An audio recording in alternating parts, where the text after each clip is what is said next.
Lara and the Pocket Full of Lies. Lara was the best storyteller in her whole class. Her friends called her the Queen of Cool Stories. She could make any story sound exciting. Like the time she said her cat could speak French, or that her dad used to fly jets for the Queen. The kids in her class believed her. Even the teacher raised an eyebrow once. But there was one big problem. None of the stories were true. Lara didn't mean to lean on it at first. She just liked seeing her friends laugh and listen. It made her feel special, like she had magic in her words. But the more she told made-up stories, the harder it was to stop.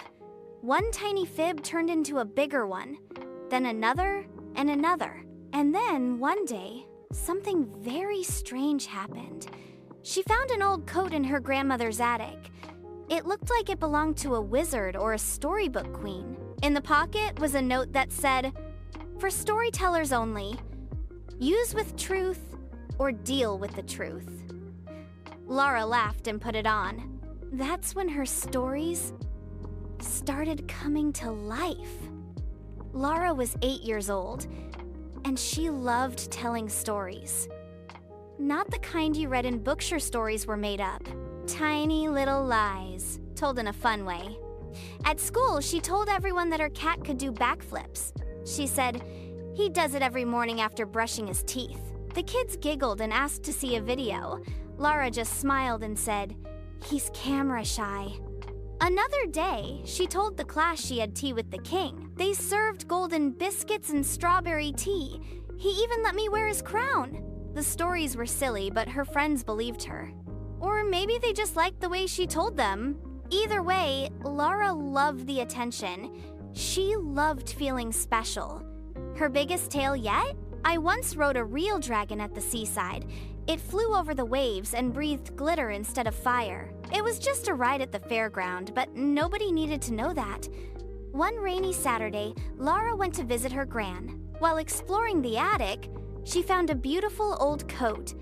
It was deep purple, soft like velvet, with shiny gold buttons. It looked like something a wizard or a queen would wear. Inside one of the big pockets, she found a tiny note. It said, "For storytellers only. Use with truth or deal with the truth." Lara giggled. "Perfect, that's me." She didn't understand what the note meant, but the coat fit just right. She twirled in front of the dusty attic mirror, feeling powerful, magical even. When she wore it, she felt like her stories would sound even cooler. So the next morning, she wore it to school. Just for fun. She had no idea what was about to happen next. The next day, Lara walked into school wearing the velvet coat.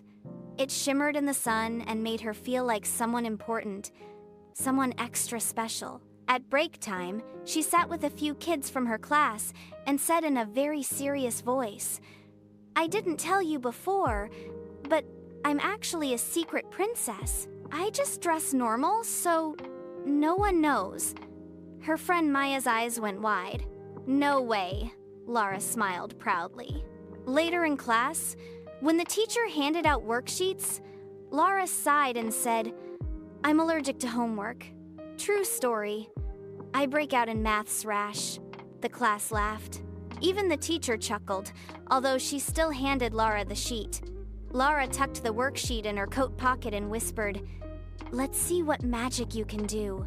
That night, things got even weirder. When she looked in the mirror at home, a tiara had appeared on her head. A real, shiny, sparkly one. She blinked. Wait, what? She ran over and saw her cat, Pickle, on the armrest, do a perfect backflip onto the floor. Her jaw dropped. The next morning at school, her homework sheet was gone, completely vanished. No one could find it, not even the teacher. "I told you," Lara said with a smirk. Allergic. From that moment on, her stories weren't just fun anymore. They were working. Every time she made something up while wearing the coat, something strange and amazing happened. The more she fibbed, the more exciting things became. At lunchtime, she told someone she'd been to space. That night, she found a moon rock in her coat pocket. By now, the whole class thought Lara was the coolest person in school. Even the older kids started asking if her dragon would pick them up after class. Lara couldn't believe it. Her lies were coming true, or at least, that's how it looked. At first, the coat felt like the best thing in the world. Lara could say anything, and poof, something magical or funny would happen.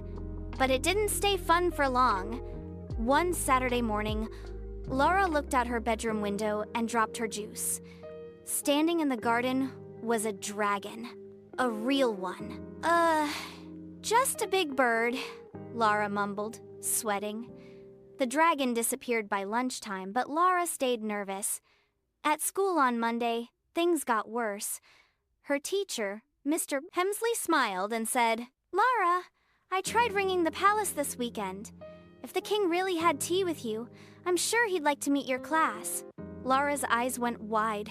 "Wait, you what?" "I even sent an email," Mr. Hemsley added proudly. Still waiting on a reply. Lara felt like sinking into the floor. And that afternoon, even stranger news. Her mom took their cat Pickle to the vet for a regular checkup. The vet came out, holding a clipboard, looking very confused. Did you know Pickle has kangaroo-like muscle movement? It's extremely rare." Lara's mouth hung open. What does that even mean? That night, back in her room, she took off the coat and peeked inside the pocket. It was glowing. A soft, golden light. And it felt heavy. Like someone had stuffed bricks inside. She reached in and pulled out a scroll. On it was written, "You said, I wrote a dragon. Status, delivered." Another scroll read, "You said, I met the king. Status, in progress." Lara gasped. There were dozens of these scrolls, all rolled up, each one tracking a lie. And every time she told another fib, the coat grew heavier. The next day at school, she tried to tell her friend she had a magic talking spoon from Egypt. Suddenly, her arms dropped. The coat felt like it was filled with rocks. She couldn't lift them. She had to drag the sleeves behind her like a blanket. Kids laughed, but Lara wasn't smiling anymore. At home, she sat in her room and read the label again.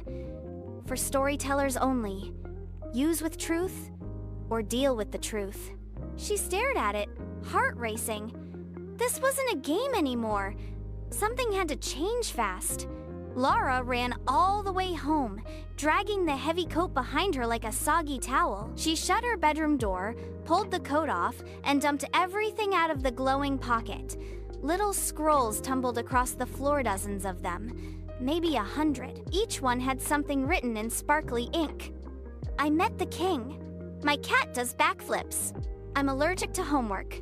I have a magic spoon. I threw a unicorn party and only invited special people." As soon as she touched the scrolls, they started to pop open one by one, like tiny movie screens floating in the air.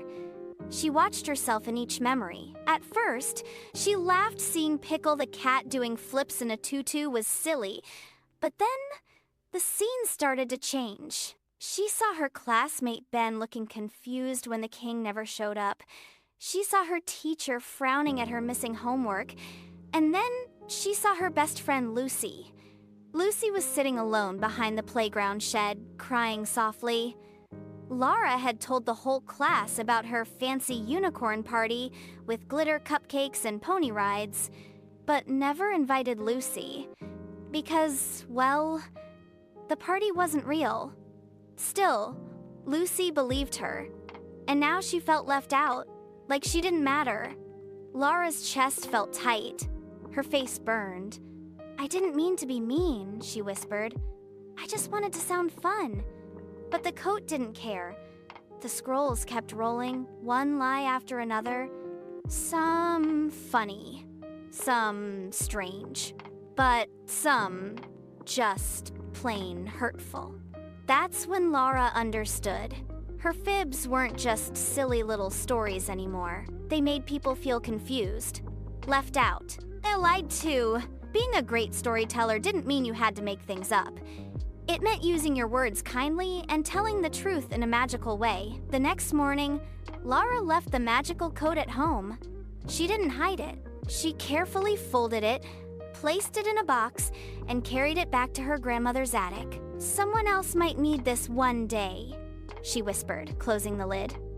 "But not me. Not anymore." At school, her tummy felt wobbly. Her cheeks felt hot. She stood in front of her class at break time, hands shaking just a little. "Hey," she said, "can I tell you something?" Everyone turned to listen. They always did when Lara talked. She took a deep breath. "There was no king. I didn't have tea at the palace. My cat can't really do backflips. And the unicorn party?" She looked at Lucy. "That never happened either. I made it all up." The playground went quiet. Lara waited for someone to laugh, or groan, or walk away. Instead, Lucy stepped forward and said, "You didn't need all that. We liked you anyway." Lara blinked. "Really? Really?" said Ben. "You're funny even when you're just you." Someone shouted, "Tell us a real story then." So Lara smiled and sat down on the bench. She told them about how her cat once fell into the bathtub trying to chase a light bulb. She added silly sound effects, wobbly voices, and just enough drama to make it hilarious. Everyone laughed. It wasn't made up, but it was still magical. From that day on, Lara still told stories. Big ones, wild ones, funny ones. But now, they came from truth, not tricks. She talked about things that actually happened, or could have happened, with a twist of imagination. She became the best storyteller in school, not because of fake crowns or invisible dragons, but because her words made people feel something real. And that coat? It stayed quietly in the attic, waiting for the next fibber to find it. Ease and learn what Lara had learned. Sometimes, the biggest magic is just being honest. Lara used to think big stories made people like her. The more exciting her tales were, the more smiles she saw.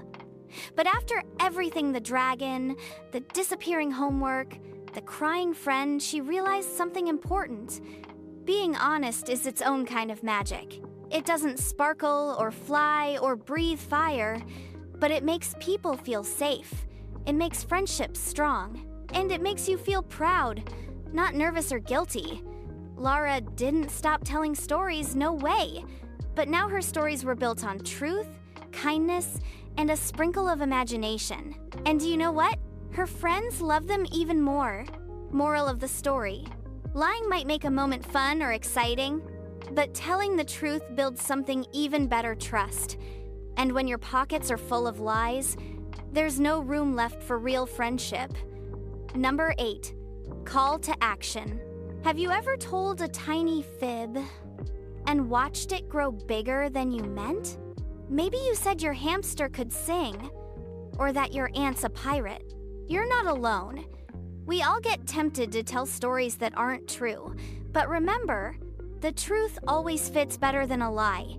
It's lighter to carry, it lasts longer, and it never needs magic to feel good. Follow us for more magical stories that teach real-life lessons. And subscribe if you've ever wished your coat pocket came with a warning label, because every great storyteller learns when to be real.